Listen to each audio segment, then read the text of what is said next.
Bonjour à tous, j'espère que vous allez bien. Donc aujourd'hui, nouvelle vidéo d'analyse fondamentale et technique. Je vais vous parler d'Essilor Luxottica, action française bien évidemment éligible au PEA avec un rendement sur dividende qui tourne aux alentours des 1,5%, un dividende versé chaque année sans interruption depuis plus de 30 ans, un dividende aussi qui est presque en constante augmentation et c'est plutôt aussi une valeur avec une très belle croissance. Donc n'hésitez pas à vous abonner à la chaîne, à partager la vidéo, à me lâcher un maximum de likes, ça me ferait très plaisir. Si vous avez des questions, n'hésitez pas à me les mettre en commentaire, je serais ravi de vous répondre. Pour me suivre sur Twitter où je mets pas mal d'infos concernant la bourse, mes analyses techniques, mes trades court terme, etc. Le lien est dans la description. Pour suivre mon PEA long terme à dividende sur Morning, le lien est aussi dans la description. Allez, on passe au sommaire. Donc on commencera avec la présentation de l'entreprise, avec comme d'habitude la petite infographie avec la segmentation de ses ventes, la répartition géographique de son chiffre d'affaires et le petit tableau récapitulatif d'une année à l'autre pour voir ses progressions de chiffre d'affaires. Ensuite on passera à l'analyse fondamentale avec les ratios financiers que j'aime bien regarder de plus près, son historique de dividendes, ses marges d'exploitation, P/E ratio, etc. Et après, on passera à l'analyse technique sur TradingView en données hebdomadaires pour essayer de trouver des zones clés intéressantes pour pourquoi pas commencer à bâtir une position pour du long terme ou se renforcer. Sans oublier sa petite droite aussi de régression que je vous mets pour chaque action. Et en conclusion, je vous donnerai mon avis personnel sur Essilor Luxottica. Bien sûr, je ne suis pas un conseiller financier. Mon avis dans cette vidéo ne représente pas un conseil d'investissement. Elle est juste réalisée à but pédagogique. Chaque investisseur doit avoir sa propre stratégie. Investir en bourse représente un risque. Vous êtes le seul responsable de vos achats et ventes d'actions.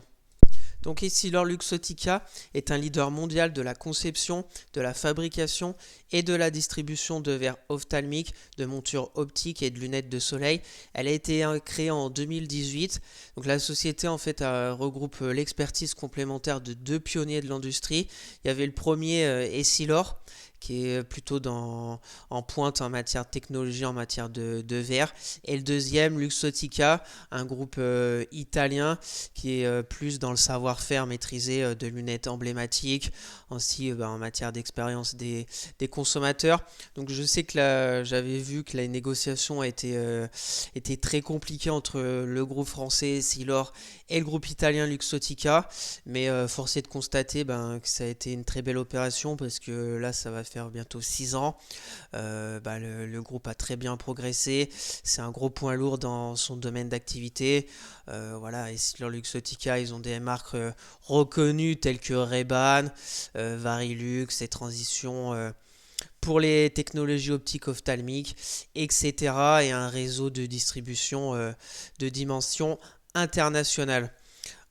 Ensuite, au niveau de la segmentation de ses ventes, pour voir géographiquement aussi son chiffre d'affaires, on a les États-Unis avec 44% du chiffre d'affaires qui est réalisé là-bas. Après, on a EMEA, c'est l'Europe, Middle East et Africa. Donc c'est tout ce qui regroupe l'Europe, l'Afrique et le Moyen-Orient et 20%. Après, on a 16% France, Italie, Royaume-Uni et Irlande. Et après, on a Asie-Pacifique, 12%. Et un peu d'Amérique latine, 6%. Et au niveau de ces secteurs, il y a directement aux consommateurs avec 52%. Et les solutions professionnelles avec 48%. Donc pour conclure au niveau de son métier, je trouve cette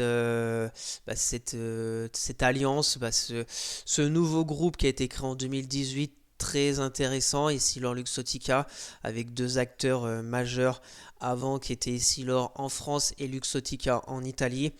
Et au niveau de son segmentation des ventes, on voit aussi une belle partie de son chiffre d'affaires est réalisée aux États-Unis, 44%. Si on regroupe toute l'Europe, un peu d'Afrique, Moyen-Orient, on est à peu près à 36%. Voilà, et puis on a une répartition 50-50 qui est entre les consommateurs directs et les solutions professionnelles.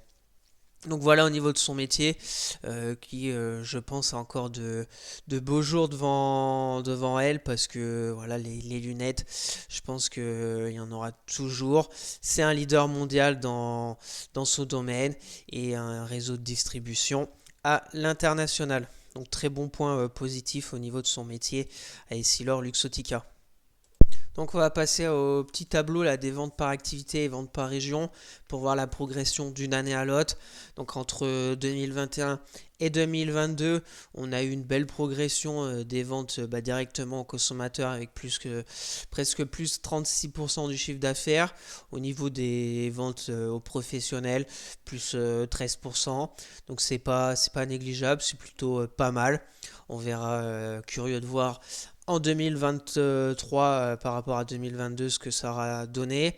Au niveau des ventes par région, on a eu aussi une petite progression de 17% aux États-Unis. C'est déjà pas mal. Grosse progression en Europe, Middle Africa, plus presque 43%.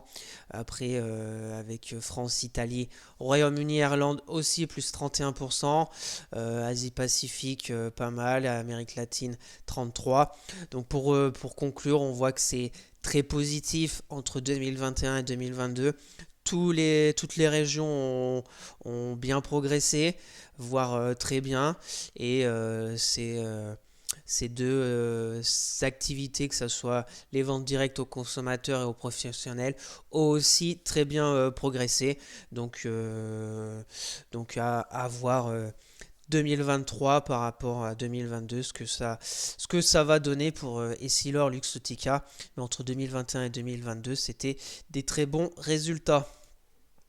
Donc passons à l'analyse fondamentale pour Essilor Luxottica. Secteur de la santé, prix en ce moment de l'action environ 176 euros. On va commencer à gauche avec l'évolution de son compte de résultats. Ce qu'on peut remarquer, c'est une très belle progression entre 2018 et 2022, sauf bien évidemment en 2020 avec la crise de Covid où les marges et le chiffre d'affaires ont plongé. Mais après, elle s'est bien rattrapée avec une très belle progression des marges et du chiffre d'affaires. En 2022, on était vers 16-17% de marge d'exploitation. C'est vraiment pas mal. Les projections pour les années à venir, vous voyez, aussi sont intéressantes. Ça sera très intéressant de voir début 2024 ces résultats de 2023. Voir si on ressort avec, comme sur ce graphique, qui serait bien évidemment positif. Ensuite, au niveau du dividende des Essilor Luxottica, avant de commencer de vous en parler, il y a il y a des sites qui qui mettent que Essilor n'a pas versé de dividende en 2020 sur les résultats de 2019. Et là, sur Morning, ils mettent un dividende. C'est qu'en fait, en 2019 en 2020 sur les résultats de 2019 avec la crise du Covid au niveau de l'Assemblée ils avaient coupé le dividende mais en fin d'année 2019 ils ont quand même versé un acompte sur dividende pour l'année d'après. Mais Silor ne fait jamais ça, toujours au mois de mai son versement de dividende. Donc c'est juste pour vous dire qu'au final ça revient au même. Au lieu, j'ai préféré mettre comme quoi elle a quand même versé un dividende cette année-là. Comme ça coupe pas sa longévité de versement de dividende qui fait plus de 30 ans que Essilor verse un dividende, donc c'est vraiment une action à dividende qui plus est de croissance. Donc voilà, donc si vous voyez sur d'autres sites où Essilor n'a pas versé de dividende en 2020 sur les résultats de 2019, c'est normal parce que en fait après sur les sites ils mettent 2,23 € pour 2020 alors que là, on est 1,15€ et 1,08€, ça fait 2,23€ si on les additionne. Voilà, j'espère que vous m'avez suivi, c'est pas très grave, ça change un peu aussi au niveau du pivot ratio, mais voilà, c'est pas très grave non plus. Juste pour vous dire que si vous voyez d'autres sites, c'est la même chose, j'ai préféré le mettre parce que ça montre que Essilor a quand même fait un effort cette année-là pour verser un acompte sur l'année d'après, fin d'année 2020. Donc c'est plutôt aussi positif. Voilà, donc on est sur bien sûr une action à dividende parce que sans interruption depuis plus de 30 ans. Un rendement qui tourne aux alentours des 1,5%, 1,8%. C'est pas beaucoup, mais on voit que son dividende augmente presque chaque année. On verra sur l'analyse technique que c'est une valeur avec un beau potentiel, je pense, de croissance. Niveau technique, on est sur une très longue tendance haussière très long terme. Vous verrez, au niveau de la croissance du dividende, on est sur 11% par an les 5 dernières années. Donc c'est très positif. Au niveau du bénéfice net par action, qui je vous le rappelle, c'est le résultat net divisé par le nombre d'actions, permet de connaître la part de bénéfices attribués à chaque action. Donc c'est important surtout pour les entreprises qui versent un dividende parce que le bénéfice net par action est important pour calculer le P/E ratio. Donc ce qu'on peut regarder au niveau du bénéfice net par action, c'est que bien évidemment en 2020 on était à 19 centimes. Après, on est bien revenu, 3,28 €, 4,83 €. Donc, c'est intéressant. Il va falloir continuer de sortir des bénéfices nets par action chaque année plus haut que l'année précédente. C'est positif. Comme ça permet d'augmenter son dividende sans augmenter son P/E ratio. Voilà, donc on va passer directement au P/E ratio, qui je vous le rappelle, c'est le dividende par action divisé par le bénéfice net par action. Donc c'est pour ça que c'est important d'avoir un bénéfice net par action élevé. Plus il sera élevé, plus le dividende pourra être augmenté et plus le P/E ratio soit ne bougera pas, soit baissera, même si le bénéfice net par action est important. Donc 2019, 47,13, mais bon, si on met qu'elle n'a pas versé de dividendes, on sera à 0. 2020, on explose avec 19 centimes de bénéfice net par action. Mais ce qui est important de retenir, 2019-2020, c'était des années un peu spéciales avec le Covid. Et Essilor Luxottica qui avait versé un acompte, un solde après pour l'année d'après, qui n'a pas versé de dividendes. Ce qu'il faut retenir, je pense, c'est 2021-2022. Avec des bénéfices nets par action qui revient entre guillemets dans la normale, 3,28 € et 4,83 €, qui nous fait des P/E ratio de 76 et 67%. Voilà, c'est un peu élevé à mon goût, mais je pense qu'elle a encore, comme je vous l'ai dit, la possibilité de ressortir avec un bénéfice net par action et augmenter chaque année, plus élevé chaque année, qui permettra d'avoir un P/E ratio qui peut rester vers les 70%, 65, 60. Je pense que ça serait pas mal de rester dans ces eaux-là, vers les 66%. Ça va être intéressant de voir pour l'année prochaine. On verra bien si elle arrive à augmenter encore son dividende ou pas. Tout dépendra de son bénéfice net par action. Sinon, on remontera le P/E ratio. On repassera peut-être au-dessus des 70%. Donc affaire à suivre. Après, au niveau des autres indicateurs, des autres ratios financiers, il y a le ROE, qui, je vous le rappelle, c'est le résultat net divisé par les capitaux propres. Plus il est élevé, plus les capitaux utilisés sont rentables. Là, on est sur un ROE moyen, même si on voit une belle progression. On était en dessous des 6% en 2019, 2020, crise Covid. 2021, on est revenu vers 6%. Là, on est vers 8% en 2022. Pareil, on va attendre début 2023 pour voir les résultats, voir si on arrive à passer la barre des 8%.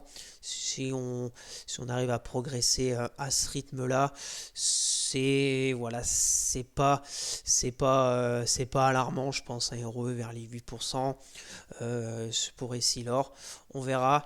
Affaire à suivre. Après, au niveau des dettes, le leverage, c'est la capacité de l'entreprise à rembourser sa dette. Il exprime en combien d'années l'entreprise est capable de rembourser sa dette au moyen de son EBITDA. Donc là, CVR, c'est très intéressant, c'est très correct. On est sur un leverage de une fois en 2022. Voilà, on était en dessous des une fois 2019-2020. On est repassé à pas loin des deux fois en 2021. Donc rien à signaler au niveau des dettes pour Essilor Luxottica. Et on va finir avec le PER qui correspond au nombre de fois que le bénéfice net par action est capitalisé dans le cours de l'action. Plus le PER est élevé, plus la société est jugée chère en termes relatifs, bien sûr. Donc on retrouve notre bénéfice net par action. Donc bien évidemment en 2020 avec 19 centimes, voilà, il aurait fallu avoir un cours au ras des pâquerettes pour avoir un PER entre guillemets vers les 20 fois. Voilà, et si leur Luxottica, 2021 on était un peu élevé, la corrigée en 2022 on est sorti vers les 35 fois. C'est un PER moyen. Voilà, c'est pas un PER très faible, mais c'est une action qui est recherchée. Comme je vous le dis à chaque fois, les PER, ça peut se lire de deux façons. Il y a des PER qui sont très faibles parce que la société est sous-évaluée, mais elle pourrait rester tout le temps.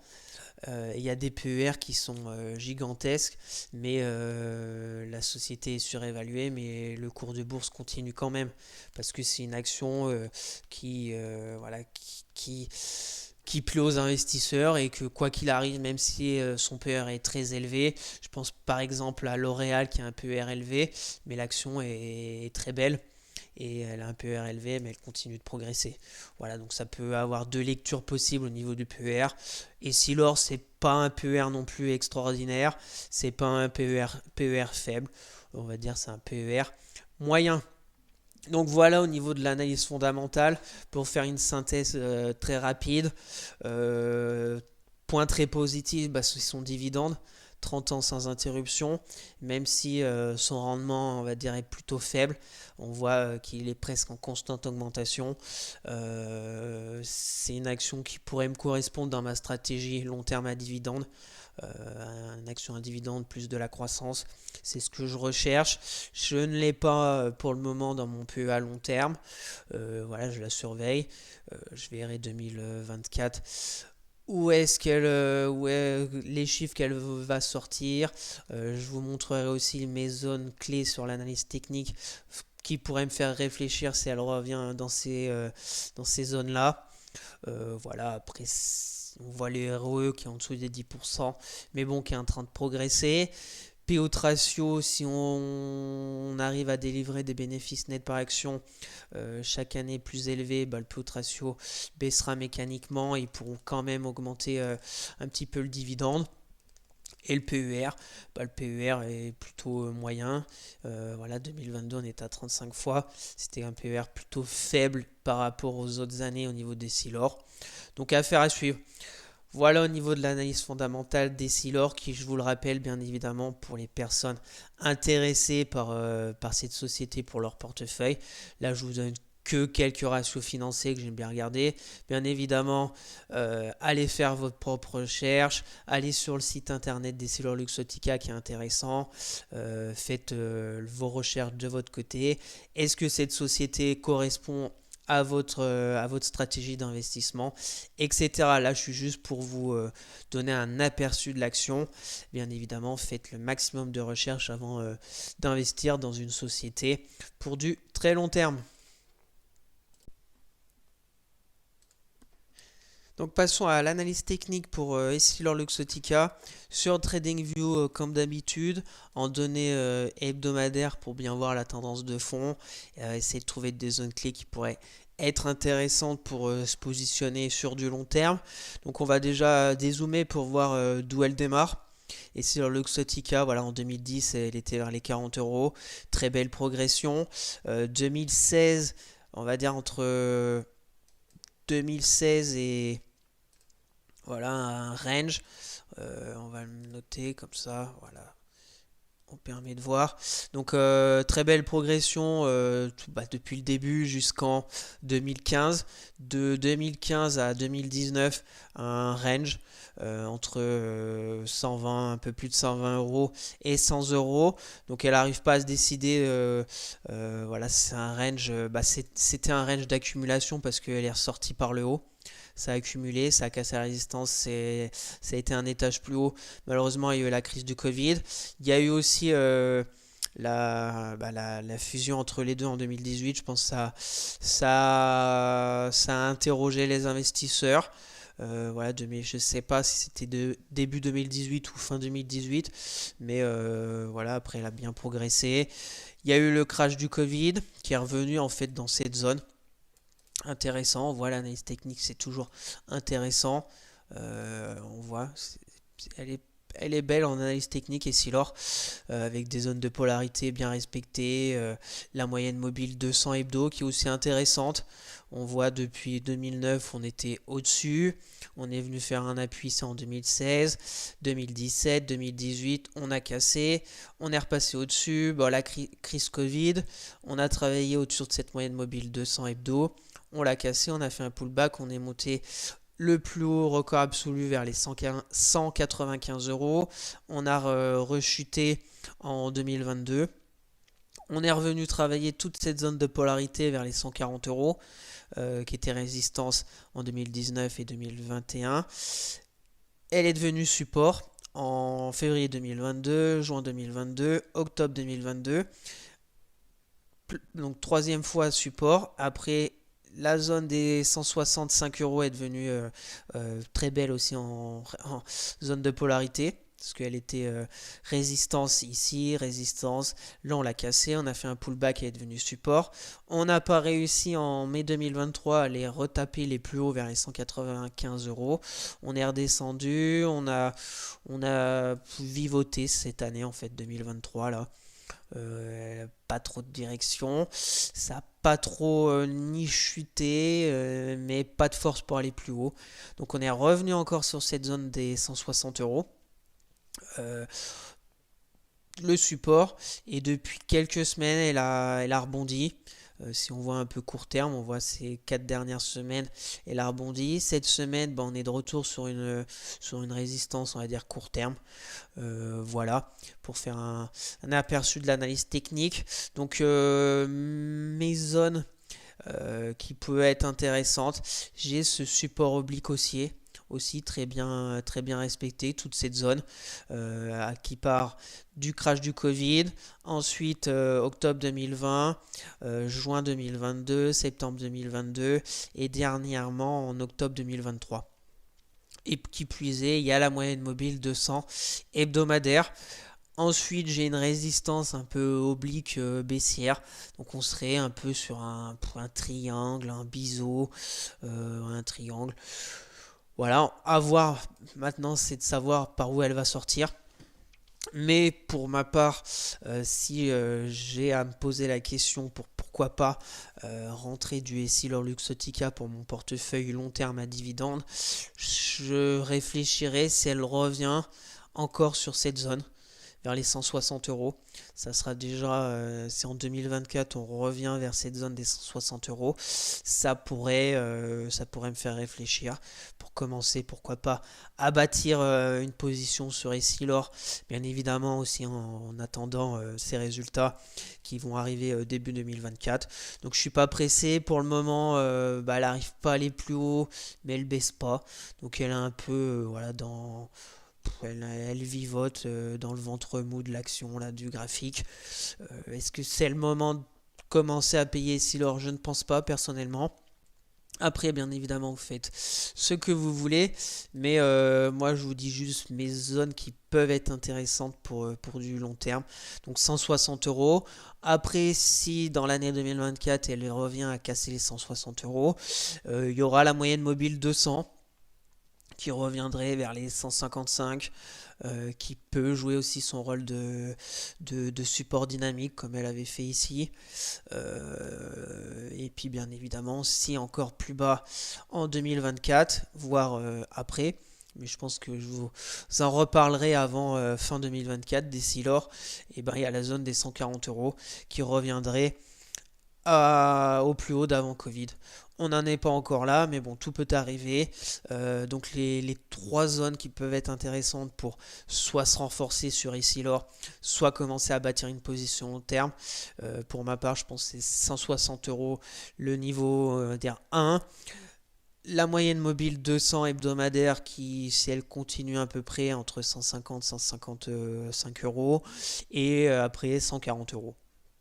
Voilà, pour le moment, on est sous une résistance court terme. Si elle casse cette résistance, ben, on aura l'oblique baissière pour aller plus haut. Bien évidemment, après, je ne vais pas vous faire l'analyse court terme. C'est pas le sujet d'aujourd'hui. Voilà, on a même la moyenne mobile 50 que je vous ai laissée parce que aussi elle est plutôt intéressante et elle suit quand on est au-dessus, c'est une belle tendance haussière. Quand on commence à la casser, ben, c'est plutôt baissier, ça n'arrive pas à la repasser. Là c'était pareil, on avait cassé, on est revenu en support, on est monté plus haut, ça a toujours suivi la moyenne mobile 50, on a fait quelques semaines en dessous et là on est en train de faire un contre-pied sur cette moyenne mobile. Donc elle sait plus trop où aller si leur Luxottica ces derniers mois.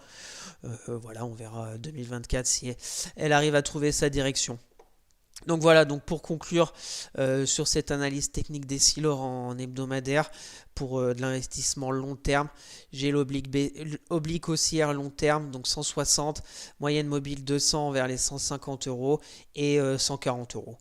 On verra ça 2024, où est-ce qu'elle va se diriger. Donc voilà au niveau de l'analyse technique des Silor Luxottica.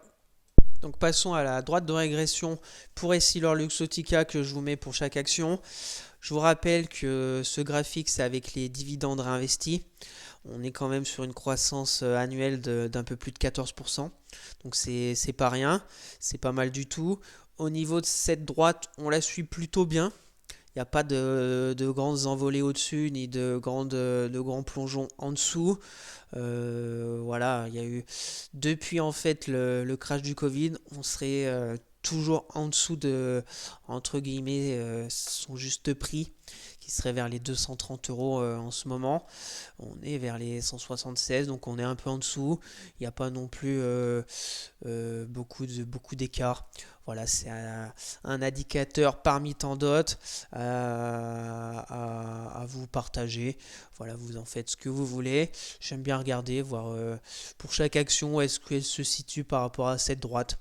Donc voilà au niveau de la droite de régression des Silor Luxottica.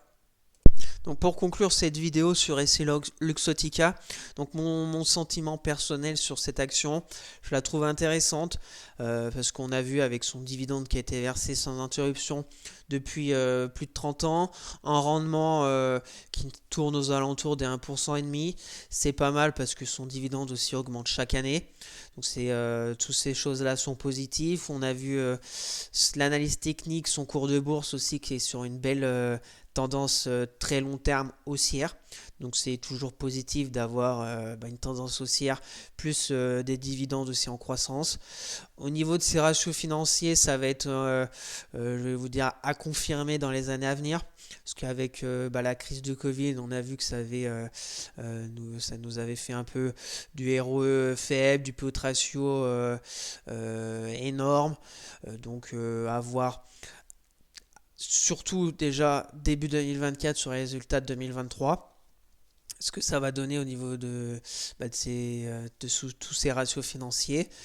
Après, au niveau de son métier, je le trouve aussi intéressant. C'est une très belle fusion entre Essilor le français et Luxottica l'italien, qui étaient pionniers dans leur domaine, qui a fait un groupe gigantesque, leader mondial au niveau des verres, etc. Au niveau de la répartition de son chiffre d'affaires, c'est pareil, c'est intéressant. On est bien exposé aux États-Unis, donc j'aime bien aussi dans un PEA comme on ne peut pas acheter des actions américaines, mais des sociétés françaises, je regarde aussi ça quand je choisis mes actions pour mon PEA, je regarde la répartition de leur chiffre d'affaires, parce que c'est toujours intéressant d'être exposé aux États-Unis avec une société française, mais avec presque 50%, il y a même des autres groupes qui font presque 80% de chiffre d'affaires aux États-Unis, ou vous pouvez faire de l'autre côté en Chine. Donc on est exposé à l'économie américaine. Ça veut dire que bien évidemment si ça tourne mal entre guillemets en 2024 pour les États-Unis, ça tourne mal s'il y a une récession, s'il y a des problèmes économiques, bah ici l'or en pâtira. Mais comme bien d'autres, bien évidemment, les États-Unis c'est un peu l'indicateur économique avec la Chine. Donc voilà, affaire à suivre. Mais voilà, j'aime bien donc au niveau de de la répartition géographique de son chiffre d'affaires, je pense que pour l'avenir, c'est toujours intéressant d'être exposé aux États-Unis, en Europe, un peu d'Afrique, Moyen-Orient. Donc on verra ce que ça va donner 2024 pour ces résultats. Et au niveau de l'analyse technique, je vous ai dit mes zones qui peuvent être, je pense, intéressantes pour commencer à bâtir une position. Ce grand support oblique haussier qui passe vers les 160 euros. Et bien évidemment, un peu plus bas, 150 voire 140 euros si 2024 se passe mal et que les actions rechutent. On verra bien, on suivra ça ensemble. Et voilà au niveau des Silver Luxottica, qui je pense est une très belle société pour un PEA long terme à dividende. Donc merci à tous d'avoir suivi cette vidéo, j'espère que ça vous plaît, que je vous fasse découvrir des sociétés éligibles au PEA avec une analyse fondamentale et technique. Donc n'hésitez pas à vous abonner à la chaîne, à partager la vidéo, à me lâcher un maximum de likes, ça me ferait très plaisir. Si vous avez des questions, ou dites-moi aussi si vous aimez bien ici sur Luxottica, ou si vous en avez en portefeuille, ou si ça vous dit de commencer à bâtir une position. Mettez-le moi en commentaire, je serai ravi d'échanger avec vous. Pour me suivre sur Twitter où je mets pas mal d'infos concernant la bourse, mes analyses techniques, mes trades court terme en toute transparence comme d'habitude. Le lien est dans la description. Pour suivre mon PEA long terme à dividende sur Morning, le lien est aussi dans la description. Sur ce, je vous souhaite une excellente fin de semaine et on se retrouvera comme d'habitude samedi pour une nouvelle vidéo d'analyse graphique. Allez, bye!